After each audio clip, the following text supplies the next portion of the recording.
বাংলাদেশের সবচেয়ে ভালো টি-20 ব্যাটিংকে এখন তাওহিদ হৃদয়ই করছেন। টি-20 ব্যাটিংটা যে হৃদয় করছেন তা নিয়ে কোনো ডাউট নেই। এবং লঙ্কান প্রিমিয়ার লিগে জাফনা কিংসের হয়ে পরপর 4 ম্যাচে তার যে ব্যাটিং পারফরমেন্স, প্রায় প্রতি ম্যাচেই নিজেকে ছাড়িয়ে যাওয়ার মতো যে ব্যাটিংটা আমরা দেখতে পাচ্ছি, তাতে করে কিন্তু বাংলাদেশ আশাবাদী আসলে হতে পারে। এই বিদেশি ক্রিকেট লিগে প্রপার টি-20 সুলভ ব্যাটিংটা তাওহিদ হৃদয় বাংলাদেশ ন্যাশনাল টিমেও টেনে আনবেন, সেই প্রত্যাশা তো করা যেতেই পারে, যাক সেটা অন্য আলোচনা। কিন্তু তাওহিদ হৃদয়ের ব্যাটিংটা আমি বলছিলাম যে প্রতি ম্যাচেই নিজেকে ছাড়িয়ে যাচ্ছে। আজকের ম্যাচটাতেও দেখুন, খুবই গুরুত্বপূর্ণ ম্যাচ, প্রথম কোয়ালিফায়ার ম্যাচ, এবং সেই ম্যাচটাতে জাফনা 14 রানে গল গ্যালার্টাসকে হারিয়ে তারা উঠে গেল এলপিএল এর ফাইনালে। যেই জাফনা কিংসে তাওহিদ হৃদয় এই সিজনে শুরুতে তাকে নেয়াই হয়নি। তাসকিন আহমেদ এই দলটাতে ছিলেন, তাসকিনের বদলি হিসাবে তাওহিদ হৃদয় কেনা হয়েছে, লাইক ফর লাইক রিপ্লেসমেন্ট তো না। তাসকিন ফাস্ট বোলার, তাওহিদ হৃদয় তিনি হচ্ছে গিয়ে একজন ব্যাটসম্যান, কিন্তু তাকে ওইখানটাতে জাফনা নিয়েছে। প্রথম 4 ম্যাচের মধ্যে তারা দুটো জিতেছিল, দুটো হেরেছিল, পয়েন্ট টেবিলের লাস্ট অবস্থানে তারা ছিল। ফলে ওই টিমের কম্বিনেশনের কথা মাথায় রেখে তাওহিদ হৃদয়কে নিয়েছে, এবং মাইডাস টাচের মতো হৃদয় আসার পরে জাফনা 4 ম্যাচ খেলে 4টাতেই জিতলো, প্লে অফে উঠেছে তো আগেই, এবং এই ম্যাচটা কোয়ালিফাইড ছিল। হেরে গেলেও তারা হচ্ছে কি ওই যে গলের সামনে যখন এখন সুযোগ রয়েছে ফাইনালে ওঠার আরেকটা চান্স তাদের রয়েছে, সেকেন্ড কোয়ালিফায়ার, কিন্তু জিতলে তো ফাইনাল। এবং সেই জয়টাই হচ্ছে গিয়ে জাফনা এই ম্যাচটাতে জিতে গেল তারা 14 রানে, এবং তাতে তাওহিদ হৃদয়ের ব্যাটিং এর খুবই সিগনিফিকেন্ট একটা অবদান রয়েছে।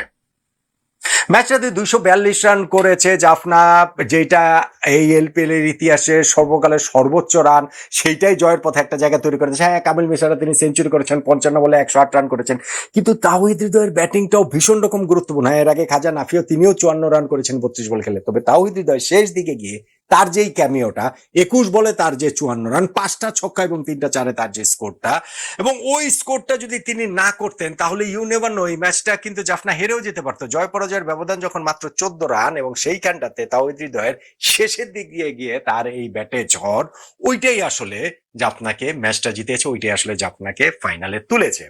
দেখুন, এই ম্যাচে যে হৃদয়ের পারফরমেন্স বলছিলাম, এবারে এলপিএল এর 4র্থ ম্যাচে তার হচ্ছে গিয়ে প্রথম 50+ স্কোর তিনি করলেন। 21 বলে 34 করেছেন, 256 স্ট্রাইক রেটে ব্যাটিং করেছেন, 5টা ছক্কা তিনি মেরেছেন, এবং প্রতি ম্যাচে তার যে নিজেকে ছাড়িয়ে যাওয়াটা, এইবারের আইপিএল এর শুরুর ম্যাচটাতে যেমন 21 বলে তিনি 35 রান করেছেন, খুবই ভালো টি-20 সুলভ ইনিংস।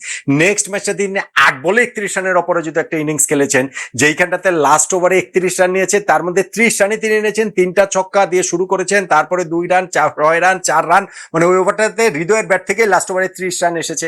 পরের ম্যাচটাতে ব্যর্থ বলতে পারেন, 16 বলে 21 রান করেছে, এবং এই ম্যাচটাতে আবার 21 বলে 54 রানের অপরাজিত একটা ইনিংস তাওহিদ হৃদয় খেললেন। যে 4টা ইনিংস হৃদয় খেলেছেন, তার মধ্যে 3টাতে তিনি নট আউট। যে 66টা বল খেলেছেন তাতে 141 রান তিনি করেছেন। যেহেতু 3 ইনিংসে নট আউট, তার মানে তাওহিদ হৃদয়ের এভারেজটাও সেই 141, তার স্ট্রাইক রেটটাও 200+, 213, এবং 4টা যে তার ইনিংস, 21 বলে অপরাজিত 35, 8 বলে অপরাজিত 31, 16 বলে 21, এবং 21 বলে অপরাজিত 54, এইটাই প্রপার টি-20 ব্যাটিং, এইটাই প্রপার টি-20 ইনিংস। হ্যাঁ, তাওহিদ হৃদয়ের এই জাফনা দলটাতে কিন্তু সাকিব আল হাসানও রয়েছেন। আজকেও তিনি ব্যাটিং এ নামার সুযোগ পান নাই, বোলিং এ তিনি একটা উইকেট পেয়েছেন 3 ওভারে 36 রান দিয়ে। সাকিবের সঙ্গে একই দলে খেলছেন, অথচ সাকিবকে আউটশাইন করে দিচ্ছেন বাংলাদেশের কোন ক্রিকেটার, এমনটা আমরা আসলে হতে দেখি না সচরাচর। হ্যাঁ, ঠিক আছে, সাকিবের ক্যারিয়ার এখন পরন্ত বেলা, তাওহিদ হৃদয়ের সূর্য এখন মধ্য গগনে, সবই ঠিক আছে, কিন্তু স্টিল যখন এরকম কোনো কিছু দেখি, তখন ওই সাকিবের বেলা শেষের গান যেমন বোঝে শোনা যায়, ঠিক তেমনি ভাবে আমাদের ক্রিকেটেও নতুন দিনের গানটা আমরা প্রবলভাবে শুনতে পারি এই তাওহিদ হৃদয়ের ব্যাটে, যেটা আসলে আমরা দেখতে পাচ্ছি। এই এলপিএল এ তাওহিদ হৃদয় আমি বলছিলাম যে খেলার কথা শোনা। হ্যাঁ, এর আগে তিনি জাফনাতেই খেলেছেন 2023 সালে, তারপরের বছরও তিনি খেলেছেন, অন্য একটা দলেও তিনি খেলেছেন। এই সিজনটাতে তার খেলারই কথা ছিল না, তাসকিন আহমেদ ডিসিশন নিলেন যে তিনি এলপিএল খেলবেন না, ফলে জাফনা তাকে নিয়েছে, এবং প্রথম 4 ম্যাচে যেই দলটা 2 ম্যাচ জয় 2 ম্যাচ পরাজয় পয়েন্ট টেবিলের লাস্ট অবস্থানে ছিল, সেই দলটাই কিন্তু এই টানা 4র্থ জয়ে তারা এখন এলপিএল এর ফাইনালে উঠে গেল। ফলে তাওহিদ হৃদয়ের মাইডাস টাস্ট রয়েছে, সেই সঙ্গে তার ওই পারফরমেন্সের জায়গাটাও রয়েছে। এবং আমি যেটা বলছিলাম, বাংলাদেশের ব্যাটসম্যানদের মধ্যে স্পেশালি মিডল অর্ডার বলতে কি, বাংলাদেশে তো মিডল অর্ডার ব্যাটসম্যানই আসলে একজন, হৃদয় ছাড়া তো আমাদের মিডল অর্ডার ব্যাটসম্যান মোটামুটি হচ্ছে কি আপনি লিমিটেড, মানে আমি হোয়াইট বল ক্রিকেটের কথা বলছি, ওই রকম আসলে খুঁজে পাওয়াই যায় না। আমি অন্যদের প্রতি শ্রদ্ধা রেখে বলছি, আমরা আসলে ঠিক সেই রকম ভাবে ট্রাইও করিনি, স্পেশালি আমাদের আগের সিলেকশন প্যানেল গাজী আশরাফ হোসেন লিপু ভাইদের, তারা আসলে যে কি বুঝে শুধু তাওহিদ হৃদয়কে কেন্দ্র করেই আমাদের এই মিডল অর্ডারটা কেন্দ্র করে সাজানো হতে পারে, কিন্তু আসলে আর কাউকে দিয়ে এরকম ভাবে আমরা সাকসেস পাইনি। ফলে হৃদয়ের কাছ থেকে ওরকম বিগ পারফরমেন্স তো প্রত্যাশিত, ন্যাশনাল টিমের টি-20 ফরম্যাটে তাকে ভাইস ক্যাপ্টেনও করা হয়েছে, ফলে অবভিয়াসলি ক্রিকেট বোর্ডও তাকে নিয়ে অনেক বড় করে ভাবে, বড় করে স্বপ্ন দেখে, ওই জায়গাটা রয়েছে। কিন্তু ইন্টারন্যাশনাল ক্রিকেটের হৃদয়ের ফর্মটা কিন্তু টি-20তে খুব একটা ভালো ছিল না। সেই জায়গাটা থেকে গত দুইটা সিরিজে লিটন দাস অনুপস্থিতি, ইঞ্জুরি জনিত কারণে তিনিই দলকে লিড করেছেন, কিন্তু তার নিজের পারফরমেন্সটা যেহেতু অত ভালো ছিল না, এলপিএলটা তাই হৃদয়ের নিজের ফেরার, তার ফর্মে ফেরার জন্য একটা খুব বড় একটা উপলক্ষ নিঃসন্দেহে ছিল, এবং সেই জায়গাটা থেকে তাওহিদ হৃদয় এইবারের এলপিএল এ নিজেকে একেবারেই ছাড়িয়ে যাচ্ছেন, প্রতিনিয়তই ছাড়িয়ে যাচ্ছেন, প্রতি ম্যাচেই ছাড়িয়ে যাচ্ছেন, যেটা হয়তোবা ভবিষ্যতে আমাদের অন্যান্য ক্রিকেটারদের জন্য দরজা উন্মুক্ত করে দিতে পারে।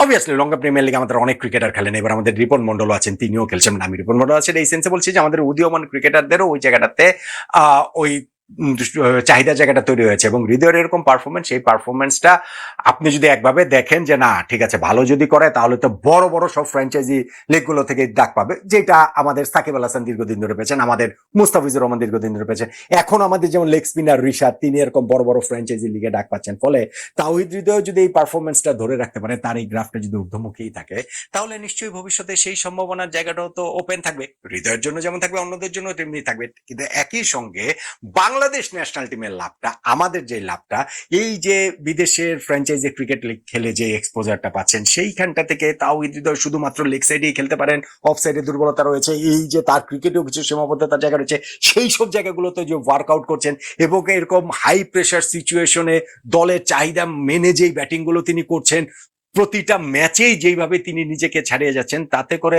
এই এলপিএল এ নেক্সট সিজনটাতে ধরেন হচ্ছে কি জাফনাকে তো এবার তিনি ফাইনালেই তুলেছেন, এবং সেই জায়গাটা থেকে যদি জাফনাকে চ্যাম্পিয়ন করতে পারেন, না পারলেও আমার মনে হয় নেক্সট সিজনে তাওহিদের জন্য তারা আবারও আসলে ঝাঁপাবে, তারা তাওহিদকে পেতেই চাইবে। তার চেয়ে বড় কথা আমার কাছে মনে হয় যে আরো একটু বড় করে যদি আমরা দেখি, তাহলে টি-20 সুলভ ব্যাটিংটা তাওহিদের ব্যাটে যেরকম ভাবে দেখা যাচ্ছে এই মুহূর্তে, বাংলাদেশের অন্য যে কোনো ব্যাটসম্যানের চেয়ে কি প্রবাবলি ভালোভাবে দেখা যাচ্ছে কিনা, আমি শুধুমাত্র এলপিএল এর 4টা ম্যাচ দেখে আমি কোনো কনক্লুশন ড্র করতে যাচ্ছি না, এমনিতেই আমাদের মিডল অর্ডার ব্যাটসম্যান বলতেই শুধুমাত্র হৃদয়। ফলে এইখানটাতে যখন তিনি ওই মিডল লোয়ার অর্ডার ওই পজিশন গুলাতেই যখন তিনি সুযোগ পাচ্ছেন, এবং সেই জায়গাটাতেই তিনি যখন ভালো করছেন, বাংলাদেশ ন্যাশনাল টিমের সামনেও, আমাদের ন্যাশনাল টিমে গিয়েও তিনি এই ফর্মটা কন্টিনিউ করতে পারবেন। আর আমাদের ধরেন এক্ষুনি তো খেলা নাই, এখন আমরা অস্ট্রেলিয়ার সঙ্গে 2টা টেস্ট ম্যাচ খেলবো, কিন্তু স্টিল এই কনফিডেন্সটা হৃদয়কে আসলে নিঃসন্দেহে বাংলাদেশ ন্যাশনাল টিমও ভালো করার ক্ষেত্রে অনেক বেশি অনুপ্রেরণা যোগাবে। এবং আমার কাছে ওইটাও সিগনিফিকেন্ট মনে হয় যে সাকিব আল হাসান এবং তাওহিদ হৃদয় এক দলে রয়েছেন, তা সত্ত্বেও আমরা সাকিবকে আউটশাইন করে হৃদয় প্রায় যে 4টা ম্যাচ খেলেন, তার মধ্যে অন্তত পক্ষে 2-3টা ম্যাচ আমরা বলতে পারি যে ওই রকম ভাবে তিনি পারফর্ম করেছেন। সাকিব আগের ম্যাচটাতে খুব ভালো করেছিলেন ব্যাটে বলে দুই দিক থেকেই। সো ওই জায়গাটাতে আমার কাছে মনে হয় যে তাওহিদ হৃদয়ের এইবারে যে লঙ্কান প্রিমিয়ার লিগটা খেলছেন, সেটার একটা সিগনিফিকেন্স রয়েছে। টি-20 ব্যাটিংটা তাওহিদ হৃদয় প্রপার টি-20 ব্যাটিং করছেন, এবং প্রবাবলি এই মুহূর্তে বাংলাদেশের ব্যাটসম্যানদের মধ্যে হয়তোবা সবচেয়ে ভালো টি-20 ব্যাটিংটাই কি তাওহিদ হৃদয় কনসিস্টেন্টলি করছেন বলে এই লঙ্কান প্রিমিয়ার লিগের ম্যাচগুলো দেখে, এই ওই লাস্ট ওভারে 30 রান নেওয়ার কথা বলুন, 4টা ছক্কা মারা সহ বলুন, কিংবা এই ম্যাচটা তো 21 বলে 54 রানের অপরাজিত ইনিংস, কিংবা পুরাই এলপিএল এই তার এইবারে 4 ম্যাচে 141 এভারেজে 213 স্ট্রাইক রেটে 141 রান করার এই পারফরমেন্সের জায়গাটাতে আপনারও কি মনে হচ্ছে না যে হৃদয় এই মুহূর্তে বাংলাদেশের সবচেয়ে প্রপার টি-20 ব্যাটিংটা করছেন? বলুন তো দেখি।